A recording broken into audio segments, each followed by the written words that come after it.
Assalamualaikum warahmatullahi wabarakatuh. Bagaimana kabarnya rekan-rekan semua? Semoga selalu sehat. Baiklah rekan-rekan, kali ini kita akan belajar tentang prakarya dan kewirausahaan part 2, yaitu tentang perencanaan usaha kerajinan dengan inspirasi budaya lokal non-benda. Baiklah, kita lanjut.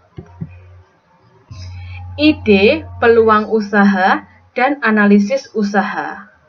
Kebudayaan non-benda atau tak benda, apa itu? Yaitu kebudayaan yang mengacu pada hasil karya bersifat abstrak, bukan berupa benda, di antaranya banyak yang diturunkan antar generasi. Contohnya, 1. Tari-tarian tradisional, seni pertunjukan dan panggung, ada ondel-ondel, wayang, dan lain sebagainya. Kemudian ada lagu daerah, kemudian musik dan angklung. Puisi, pantun, bahasa, isyarat kentongan, terus kemudian ada cerita rakyat, dongeng, mitos, simbol atau lambang tertentu. Ada upacara adat, ritual, festival daerah, tradisi. Kemudian yang terakhir teknik atau kecakapan atau keahlian khusus. Kerajinan tangan dengan budaya lokal non-benda. Pengertiannya adalah usaha kerajinan atau benda yang inspirasinya atau ide pembuatannya berasal atau berkaitan dengan kebudayaan lokal, sifatnya tradisional dalam negeri. Lanjutnya, ini adalah contoh ide pengembangan budaya tradisional non-benda. Bisa dilihat di sini, yaitu ada Festival Budaya Banyuwangi. Kemudian di sebelah kanannya ini juga sama ya, kegiatan budaya, sifatnya budaya tradisional. Contoh kerajinan dengan inspirasi budaya lokal non-benda, yaitu 1. Mebel etnis suku Atsmat. Terus kemudian seni ukir dengan aksara kuno. Kemudian lukisan yang menggabungkan simbol-simbol kerajaan Jawa. Ada lagi yaitu kaos dengan gambar-gambar cerita rakyat. Batik modern agar lebih disuka anak muda. Topeng kelompen atau terompah kayu. Selanjutnya, peluang usaha yang bernilai jual memiliki ciri-ciri sebagai berikut. 1. Mampu memenuhi kebutuhan konsumen. 2. Memiliki keunggulan bersaing. 3. Tidak bersifat sementara. 4. Ada nilai uang. Dan yang kelima, memenuhi aspek kreatif dan inovatif. Dalam usaha kerajinan budaya non-benda, kita dapat menganalisa peluangnya. Apa teknik yang digunakan untuk menganalisa peluang usaha? Yaitu kita menggunakan pendekatan analisis SWOT atau SWOT. Analisis SWOT merupakan analisis untuk mengetahui faktor internal, strength dan weakness, dan eksternalnya yaitu opportunity dan threats dalam sebuah perusahaan. SWOT sangat penting untuk mengetahui kelebihan, kelemahan, peluang, dan ancaman, sehingga wirausaha dapat menentukan strategi yang tepat. Kita lanjut. Pendekatan analisa SWOT. Yang pertama yaitu ada strength. Apa itu strength? Kekuatan atau kelebihan yang dimiliki perusahaan yang dapat digunakan untuk mendukung usaha. Contoh, memiliki produk yang berkualitas dan sudah dikenal oleh masyarakat. Memiliki tenaga kerja atau SDM yang kompeten dan loyal. Sekarang kita bahas ya sumber daya 6M. Yang pertama yaitu man atau manusia. Dalam pendekatan ekonomi, sumber daya manusia adalah salah satu faktor produksi yang sangat penting. Selain tanah, modal, dan keterampilan. Yang kedua yaitu money atau uang. Money atau uang merupakan salah satu unsur yang tidak dapat diabaikan. Jadi, seorang wirausahawan atau kegiatan wirausaha pasti tidak bisa terlepas dari uang. Uang merupakan alat tukar dan alat pengukur nilai. Yang C, material atau fisik. Perusahaan umumnya tidak menghasilkan sendiri bahan yang dibutuhkan. Bahan mentahnya mengambil atau membeli dari pihak lain. Yang D yaitu mesin atau teknologi atau peralatan. Mesin merupakan peranan yang sangat penting dalam kegiatan wirausaha. Yang E, metode atau metode.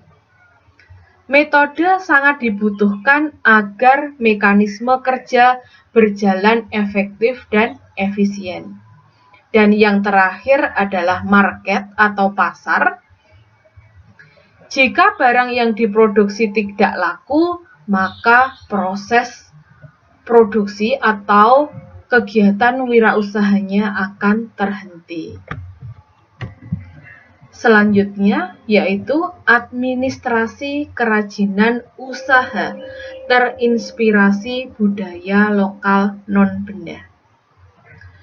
Berikut akan disampaikan tentang pendapat ahli pengertian dari administrasi usaha. Menurut H.A. Simon, apa itu administrasi? Administrasi adalah suatu kegiatan dari suatu kelompok orang yang mengadakan kerjasama untuk mencapai tujuan bersama. Yang kedua yaitu menurut Profesor Dr. S. Prajudi Atmosudirjo. Administrasi adalah proses dan tata kerja yang terdapat pada setiap usaha. Apakah usaha kenegaraan atau swasta, usaha sipil atau militer, usaha besar maupun kecil. Kita lanjut. Maksud dan tujuan administrasi. Apa saja tujuannya? Tujuannya yaitu agar wirausaha sebagai pemilik perusahaan dapat memonitor kegiatan dan pengendalian usaha. Kemudian dapat mengamankan jalannya pelaksanaan kegiatan usaha. Kemudian lanjutnya dapat mengevaluasi kegiatan-kegiatan usaha. Selanjutnya, agar wirausaha sebagai pemilik perusahaan menyusun program pengembangan kegiatan usaha. Yang kelima, agar wirausaha sebagai pemilik perusahaan dapat menunjukkan adanya bukti-bukti kegiatan usaha.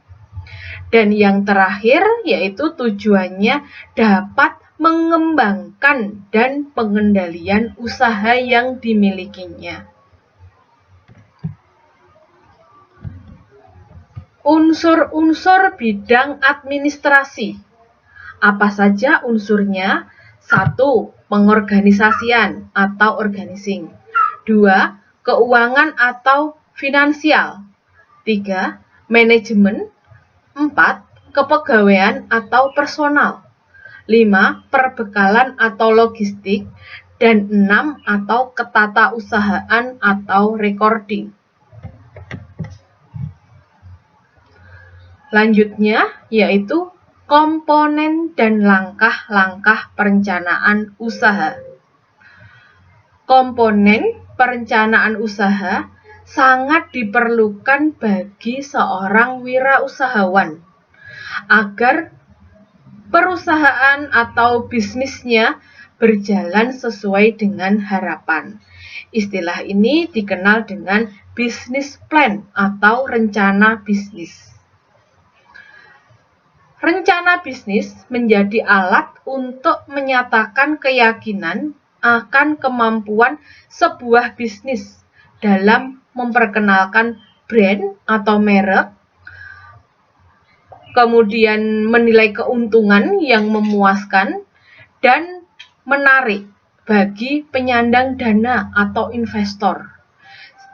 Kata lainnya, investor tertarik dengan usaha yang kita kembangkan. Di dalam kegiatan pemasaran, itu ada strateginya, atau dikenal strategi pemasaran dalam perencanaan usaha. Apa saja? 1. Analisa pesaing. Analisa pesaing digunakan untuk mengetahui kekuatan dan kelemahan pesaing atau kompetitor dalam satu pasar yang sama. Yang kedua yaitu desain pengembangan. Desain pengembangan diperlukan untuk perusahaan guna menunjukkan tahap perencanaan produk, grafik pengembangan, konteks produksi, dan penjualan. Yang C yaitu rencana operasional dan manajemen. Yang D